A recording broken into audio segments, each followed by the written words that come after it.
I'm İsa. Merhaba, ben Sara. Are you ready? Let's start. Hazır mısınız? Hadi başlayalım. Çok yaşa. Hep beraber. Ben hastayım. Geçmiş olsun. Teşekkür ederim. God bless you. Thank you. I'm sick.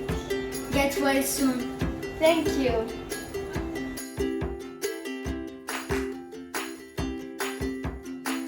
Çok yaşa. God bless you.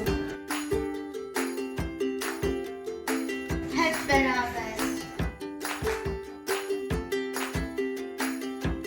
Ben hastayım. I'm sick. Geçmiş olsun. Get well soon.